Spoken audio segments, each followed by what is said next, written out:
सर्व पालकांना माझा सहस्ने नमस्कार. तसेच सर्व पालकांचे माझ्या सुजान पालकत्व या यूट्यूब चॅनलवर मी सर्वांचं स्वागत करतो. या पूर्वीच्या व्हिडिओमध्ये नेमके मेंदूमध्ये बुद्धिमत्ता कशी तयार होत असते, न्यूरॉनच्या जोडण्या कशा तयार होत असतात, आपलं अष्टपैलू व्यक्तिमत्व कसं विकसित होत असतं, आपल्या मुलांची बहुआयामी बुद्धिमत्ता आपल्या मेंदूमध्ये कशी विकसित होत असते, कशी निर्माण होत असते, हे सर्व आपण पाहिलेलंच आहे. सोबत आपल्या मेंदूमधून किंवा शरीरातल्या विविध ग्रंथीमधून कोणते असे हार्मोन्स आहेत जे मुलांच्या शारीरिक आणि बौद्धिक विकासासाठी मदत करीत असतात, कोणत्या मानसिक अवस्थेमध्ये ते हार्मोन्स स्त्रावत असतात, हे सर्व आपण पाहिलेलंच आहे. आज आपला महत्त्वाचा विषय असा आहे, कोणत्या मानसिक अवस्थेमध्ये आपल्या मेंदूमध्ये न्यूरॉनच्या जोडण्या जास्त होतात, कोणत्या मानसिक अवस्थेमध्ये आपली बुद्धिमत्ता ही गतीनं विकसित होत असते, कोणत्या मानसिक अवस्थेमध्ये आपलं अष्टपैलू व्यक्तिमत्व विकसित होत असतं, हे आज आपण पाहणार आहोत. अशा 10 प्रकारच्या मानसिक अवस्था आहेत की ज्या मानसिक अवस्थेमध्ये आपल्या मेंदूमध्ये न्यूरॉनच्या जोडण्या या जास्त होतात, वेगानं होतात, गतीनं होतात. त्यामुळे उच्च दर्जाची बुद्धिमत्ता विकसित होण्यासाठी मदत होत असते. मग अशा कोणत्या मानसिक अवस्था आहेत? त्या 10 पैकी आज आपण पहिल्या मानसिक अवस्थेवर विचार करणार आहोत, ती म्हणजे गरज. जर आपल्याला एखाद्या वस्तूची गरज आपल्यामध्ये निर्माण झालेली असेल, आपल्याला एखादी वस्तू पाहिजे असेल, तर ती मिळविण्यासाठी आपण परिपूर्ण प्रयत्न करतो, मनातून प्रयत्न करतो, चारी बाजूनी प्रयत्न करतो. म्हणजेच तो प्रयत्न आपल्या मेंदूमधून होत असतो. मग हा प्रयत्न कसा होतो? नेमकी गरज जर आपल्याला निर्माण झालेली असेल तर आपल्या मेंदूमध्ये नेमका काय बदल होतो? मेंदूमधील जी पिट्युटरी ग्लँड आहे, पीयूषी ग्रंथी आहे, त्यामधून असे कोणते हार्मोन्स स्त्रावतात की त्या हार्मोनचा परिणामसुद्धा न्यूरॉनच्या जोडण्यावर होतो, हे आज आपण येथे पाहणार आहोत. तर सर्वात पहिलं, आपल्या उच्च दर्जाच्या किंवा बहुआयामी बौद्धिक विकासासाठी, अष्टपैलू व्यक्तिमत्वासाठी आपल्यामध्ये गरज निर्माण होणं आवश्यक आहे. आपल्या मुलामध्ये सुद्धा ती स्वीकारण्याची गरज निर्माण झाली पाहिजे. तर ही गरज नेमकी काय करते, नेमक्या गरजेमुळं मेंदूमध्ये काय बदल होतो, हे आपल्याला समजून घ्यावं लागेल. जेव्हा आपल्याला एखाद्या वस्तूची गरज असते, किंवा मला अभ्यासाची गरज आहे, मला बाहेर फिरण्याची गरज आहे, मला खेळण्याची गरज आहे, मला चांगले कपडे घेण्याची गरज आहे, मग मी ती चांगली कपडे घेण्यासाठी सातत्यानं प्रयत्न करत असतो. मी खेळण्यासाठी माझा पटकन अभ्यास उरकायचा, माझी कामं उरकायची, मी सर्व तयारी करायची आणि लवकरात लवकर ग्राउंडवर खेळायला जायचं. ही माझी गरज आहे आणि ती मी माझी गरज पूर्ण करण्यासाठी मी माझ्या मेंदूमध्ये म्हणजे पूर्णतः प्रयत्न करत असतो. मग हा प्रयत्न या न्यूरॉनच्या जोडण्यातून होत असतो. जेव्हा माझ्यामध्ये गरज निर्माण होते तेव्हा मेंदूमध्ये न्यूरॉन्स ॲक्टिव्ह होतात. त्या न्यूरॉन्सला अनेक फांद्या फुटतात. आपल्या मेंदूमधील जे न्यूरॉन्स आहेत ते एक दुसऱ्याशी कनेक्ट होतात, एक दुसऱ्या केंद्राशी सुद्धा कनेक्ट होतात. त्यामुळं आपल्या मेंदूमध्ये न्यूरॉनच्या जोडण्या जास्त झाल्यामुळं बौद्धिक विकाससुद्धा गतीनं होत असतो. त्यामुळं गरज ही मानसिक अवस्था खूप महत्त्वाची आहे. आता कशी महत्त्वाची आहे बघूया. समजा अर्थशास्त्रामध्ये एक गरजेचा सिद्धांत आहे. तर तो गरजेचा सिद्धांत कोणता? ज्या वस्तूची गरज जास्त असते त्या वस्तूची मागणीसुद्धा जास्त असते. बघा, ज्या वस्तूची गरज जास्त असते त्या वस्तूची मागणीसुद्धा जास्त असते, आणि ज्या वस्तूची मागणी जास्त असते त्या वस्तूचे मूल्यसुद्धा जास्त असते. म्हणूनच सोन्याचं मूल्यसुद्धा वाढत चाललेलं आहे, पेट्रोलचं मूल्यसुद्धा वाढत झालेलं आहे. कारण त्याची मागणी वाढली. मागणी का वाढली? कारण त्याची गरजसुद्धा निर्माण झालेली आहे. मग आपल्याला जर एखादी गरज पूर्ण करायची असेल तर ती गरज पूर्ण करण्यासाठी आपण किती प्रयत्न करतो? समजा मला पैशाची आवश्यकता आहे, सध्या माझ्याकडे पैसे नाही आहेत, मला माझ्या मित्राकडून पैसे घ्यायचे आहेत. मी मित्राला लगेच फोन करतो किंवा लगेच भेटून मला पैसे दे, मला गरज आहे असं म्हणतो का? नाही. मी जर डायरेक्ट असं म्हटलं तर तोही काही ना काही कारणे सांगेल आणि मला पैसे देणार नाही. मी अगोदर वातावरण तयार करतो, इतर इकडल्या गोष्टी तिकडल्या गोष्टी अशा भरपूर गोष्टीची चर्चा करतो. त्याच्यानंतर त्याची मानसिकता मी तयार करतो, मी त्याच्यासोबत नातेसंबंध तयार करतो, आणि त्या नातेसंबंधानंतर हळूच मी माझ्या मित्राला सांगतो, मला अशी अशी गरज होती, मला पैशाची खूप अडचण आलेली आहे, तुझ्याकडे काय असतील तर मला 2-4 दिवसासाठी दे. अगोदरच्या वातावरणामुळं, अगोदरच्या नातेसंबंधामुळं तो मित्रसुद्धा आपल्याला पैसे देतो. आपण जर शेजाऱ्यांना आपल्या थोडीशी कोणती तरी भाजीची एखादी वस्तू जरी मागायला गेलं तर आपण ती डायरेक्ट मागत नाही. अगोदर आपण वातावरण तयार करतो. हे वातावरण कुठून तयार होतं? आपल्या मेंदूमधून, आपल्या कल्पनाशक्तीमधून, आपल्या विचार करण्याच्या केंद्रामधून. तेथील न्यूरॉन्स ॲक्टिव्ह होतात, तेथील न्यूरॉन्स इतर केंद्रासोबत जोडले जातात आणि त्या न्यूरॉनच्या जोडण्यामधून ती बौद्धिकता विकसित होत असते. मग आपल्या मुलामध्ये सुद्धा ही बौद्धिकता विकसित करण्याची ऊर्जा, ताकद जास्त असते. समजा आपल्या मुलाला आपल्याकडून एखादी मागायचं आहे, एखादी वस्तू घ्यायची आहे. मूलसुद्धा आपल्याला डायरेक्ट वस्तू मागतं का? अजिबात मागत नाही. आज मी दिवसभरामध्ये कोणता अभ्यास केला, मी होमवर्क कोणता केला, मी घरकामाला कोणती मदत केली, अशा एवढ्या चांगल्या गोष्टी करतो, भरपूर गप्पा गोष्टी आपल्यासोबत मारतो आणि मग पुन्हा हळूच आपल्याला आपलं मूलसुद्धा काय म्हणतं, पप्पा मला ती गाडी घ्यायची होती, मला ती कार खेळायला घ्यायची होती, मला तो बॉल खेळायला घ्यायचा पाहिजे, मला ती बॅट खेळायला घ्यायचा पाहिजे. आणि अगोदरच्या त्याच्या गोड बोलण्यामुळे आपण सुद्धा काय म्हणतो, ठीक आहे आपण घेऊया, आता घेऊया, नंतर घेऊया, पण आपण घेऊया हे असं बोलत असतो. कदाचित आपण मुलाला घेऊन जातो आणि दुकानातून ती वस्तूसुद्धा घेऊन येतो. म्हणजेच आपल्या मुलामध्ये सुद्धा एखादी वस्तू मिळवायची असेल, त्याची गरज निर्माण झाली असेल तर ते गरज पूर्ण करण्यासाठी मेंदूमध्ये सुद्धा खूप बदल होत असतो. त्यामुळं आपल्या मुलाच्या अष्टावधानी व्यक्तिमत्व विकासासाठी, बहुआयामी बौद्धिक विकासासाठी कोणत्याही बाबीची गरज आपल्या मुलामध्ये निर्माण झाली पाहिजे. मग आपल्या मुलामध्ये खरंच गरज निर्माण होते का? आपल्या मुलाला त्याची गरज वाटते का? हे सुद्धा आपल्याला पाहावं लागेल. कारण आता बहुतेक मुलांना कोणत्याच बाबतीची गरजच वाटत नाही. मग ती गरज का वाटत नसेल? आता मुलांना अभ्यास करायला नको वाटतं, व्यवस्थित जेवण करायला सुद्धा नको वाटतं, सकाळी लवकर उठून चांगला ब्रश करायला सुद्धा नको वाटतं. हे नको का वाटत असेल? त्याची गरज मुलामध्ये का निर्माण झालेली नसेल? याचा सुद्धा आपल्याला गांभीर्याने विचार करावा लागेल. मुलामध्ये गरज निर्माण नसण्याची, गरज निर्माण न होण्याची कारणे कोणती आहेत याचा आपल्याला विचार करावा लागेल. त्यातलं सर्वात महत्त्वाचं पहिलं कारण आहे, मुलापेक्षा पालकांना गरज जास्त वाटते. बघा, मूल सकाळी ब्रशवर टूथपेस्ट घेतो, तोंडात टाकतो. तोंडात टाकायच्या अगोदर मम्मीचं काय वाक्य बाहेर पडतं? बाळा ब्रश चांगला कर, तुझे दात पिवळे दिसत आहेत, तू ब्रश चांगला करत नाही. म्हणजे त्याची गरज बाळाला नाही, बाळाच्या मम्मीला आहे, बाळाच्या पप्पाला आहे. म्हणजे कोणत्याही गोष्टीची गरज ही आपल्या मुलापेक्षा त्याच्या पालकांना जास्त आहे. का गरज जास्त वाटत असेल? एक तर मुलाच्या काळजीपोटी किंवा मुलाच्या प्रेमापोटी किंवा मुलाच्या उज्ज्वल भविष्याची चिंता आपल्याला असते. त्यामुळं मुलापेक्षा आपल्यामध्ये गरज जास्त निर्माण झालेली आहे. परंतु मुलांच्या बहुआयामी बौद्धिक विकासासाठी, मेंदूच्या न्यूरॉनच्या जोडण्यासाठी, त्याच्या अष्टपैलू व्यक्तिमत्व विकासासाठी मुलामध्ये गरज निर्माण झाली पाहिजे. मग आपण काय करतोय? मुलामध्ये गरज निर्माण करतोय की मुलाची गरज कमी करतोय? मग इथे पालकांनी सुद्धा हे लक्षात ठेवावं लागेल की आपण मुलांना कोणत्या स्तरापर्यंत मदत करायची, कशा प्रकारे सूचना द्यायची, जेणेकरून आपल्या मुलामध्ये त्याची गरज निर्माण झाली पाहिजे. बघा, जर मुलामध्ये गरज निर्माण नसेल, गरज त्याची वाटत नसेल तर साहजिकच आहे की ते मुलाला नकोसं वाटतं. जरी त्यानं टूथब्रशवर टूथपेस्ट घेतला तर तोंडात घालायला वेळ घालतो, ब्रश करायला वेळ घालतो, ब्रश लवकर व्यवस्थित फिरवणार नाही. या सर्व गोष्टी का होतात? कारण त्याला त्या चांगला ब्रश करण्याची गरजच वाटत नाही. गरज का वाटत नाही? कारण त्याला काय वाटतं, मी नाही केला तर नाही काय चालतो, पप्पा मम्मी मला सांगतात, माझ्याकडून ते व्यवस्थित करून घेतात, असा तो आपला मूल विचार करतं.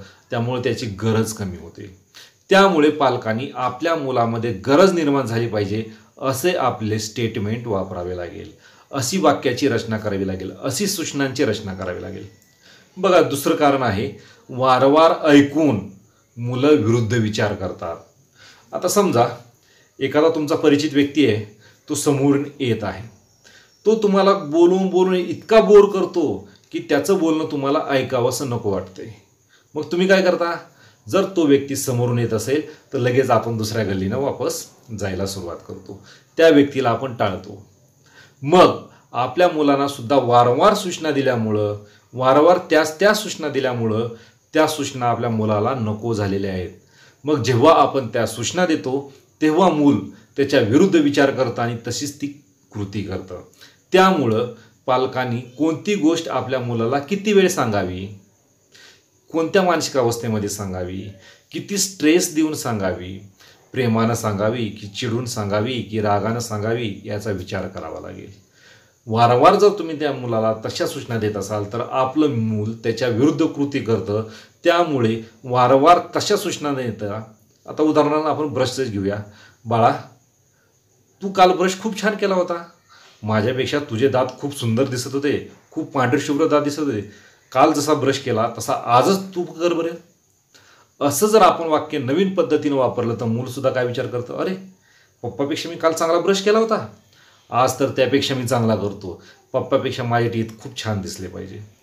म्हणजे आपल्या सूचनेमध्ये जर बदल केला तर आपल्या मुलाच्या विचार करण्याच्या पद्धतीमध्ये बदल होतो आणि ती गरज आपल्या मुलामध्ये निर्माण होते. जर गरज निर्माण झाली असेल तर आपल्या मुलाची वैचारिक प्रक्रियासुद्धा बदलते आणि जेव्हा वैचारिक प्रक्रिया बदलते, जेव्हा वेगळे विचार सुरू होतात, तेव्हा न्यूरॉनच्या जोडण्या या जास्त प्रमाणात होतात आणि त्यातूनच बहुआयामी बौद्धिकता, अष्टपैलू व्यक्तिमत्व विकसित होत असतं. बघा, वारंवार नकारात्मक सूचना ऐकून नकारात्मक भावनेमध्ये आपली मुलं जातात आणि नकारात्मकच गोष्टी करतात.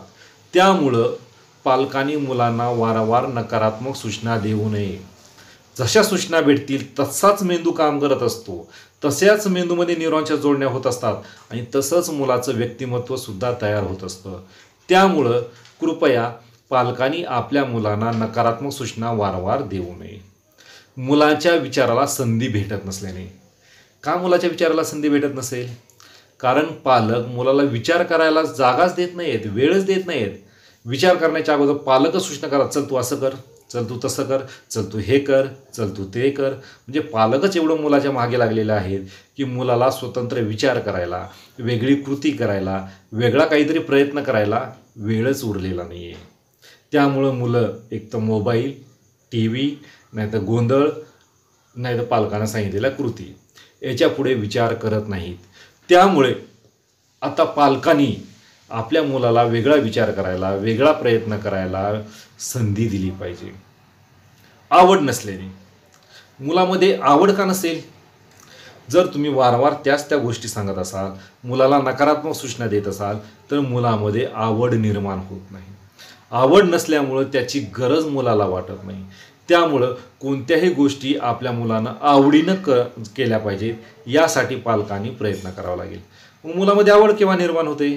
जेव्हा तुम्ही मुलाला शाबासकी द्याल, जेव्हा तुम्ही मुलाला जवळ घ्याल, जेव्हा तुम्ही मुलाला गोड गोड बोलाल, जेव्हा तुम्ही मुलाच्या म्हणजे कामाचं कौतुक कराल, त्यावेळेस त्या कामाची आवड निर्माण होते आणि एकदा आवड निर्माण झाली की तशीच कृती पुन्हा पुन्हा करण्याची गरज त्या मुलामध्ये निर्माण होते. आणि एकदा गरज निर्माण झाली की बौद्धिक विकासाला सुद्धा खूप मोठी चालना मेंदूमध्ये या न्यूरॉनच्या जोडण्यातून होत असते. त्यामुळं आपल्या मुलामध्ये आवड निर्माण झाली पाहिजे, यासाठी सर्व पालकांनी प्रयत्न केला पाहिजे. प्रोत्साहन भेटत नसल्याने काय होते, इतर शेजारच्या मुलाने, बाहेरच्या मुलाने काहीतरी एखादी वेगळी विशेष कृती केली की आपल्याला ते विशेष दिसतं. किती ते मुलगा हुशार आहे, तू किती छान करतो, हे लवकर आपल्या लक्षात येतं. परंतु आपल्या घरातील मुलं जेव्हा काहीतरी वेगळं काम करतात, विशेष काम करतात, ते आपल्या नजरेत येत नाही. काय त्यात विशेष, सगळेच करतात, असा आपण विचार करतो आणि त्याला सोडून देतो. त्यामुळं कृपया आपल्या मुलानं जर काही वेगळा विचार केला असेल, वेगळी कल्पना मांडली असेल, वेगळा प्रयत्न केला असेल, किंवा चांगला हस्ताक्षर काढला असेल, किंवा एखादं स्वतःहून वेगळं पुस्तक वाचलं असेल, किंवा स्वतःहून सकाळी लवकर उठून प्राथमिक क्रिया पूर्ण करायला तिकडे गेला असेल, कोणतीही कृती असू द्या, त्या कृतीला तुम्ही जास्तीत जास्त प्रोत्साहन द्या. जर तुम्ही वारंवार त्याला प्रोत्साहन दिलं तर ते प्रोत्साहन मिळविण्याची गरज त्या मुलामध्ये निर्माण होते आणि त्या गरजेपोटी अनेक कृती मूल स्वतःहून करतं. त्यामुळं वेगवेगळ्या कृती स्वतःहून करण्याची गरज आपल्या मुलामध्ये निर्माण होते आणि साहजिकच आहे. जर ती गरज निर्माण झाली असेल तर मेंदूस्तरावर सुद्धा न्यूरॉनच्या जोडण्या जास्त होतात आणि बौद्धिक विकास हा गतीनं होतो. आणि सर्वात शेवटचा महत्त्वाचा मुद्दा आहे आनंद भेटत नसल्याने. मुलामध्ये आवडच नाही, मुलामध्ये ती करण्याची इच्छाशक्तीच नाही, तर त्या कृतीमधून मुलाला आनंद भेटत नाही आणि आनंद भेटत नसल्यामुळे ती कृती पुन्हा पुन्हा करण्याची गरज मुलामध्ये राहत नाही. त्यामुळे मुलाला आनंद भेटला पाहिजे, मुलानं वेगवेगळ्या कृतीतून स्वतः आनंद मिळवला पाहिजे, यासाठी पालकांनी प्रयत्न करावा लागेल.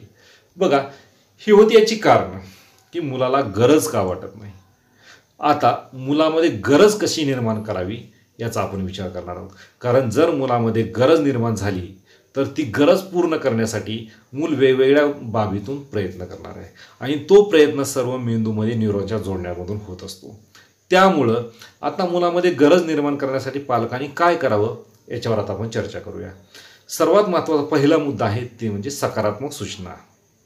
बघा, आपण पाहिलं नकारात्मक सूचनेमुळं किंवा वारंवार त्या दिलेल्या सूचनामुळं मुलं त्याच्या विरुद्ध कृती करतात. त्यामुळं विरुद्ध कृती करू नये. ज्या गोष्टी आपण सांगितल्या त्याच केल्या पाहिजेत किंवा मुलानं स्वतःहून सकारात्मक विचार केला पाहिजे, पॉझिटिव्ह विचार केला पाहिजे आणि पॉझिटिव्हच कृती केल्या पाहिजे. यासाठी पालकांनी आपल्या मुलांना वारंवार पॉझिटिव्ह सूचना दिल्या पाहिजे, सकारात्मक सूचना दिल्या पाहिजेत. सकारात्मक सूचनेचा परिणाम मेंदूवर जसा आपण सूचना देतो तसाच मेंदू स्वीकारत असतो.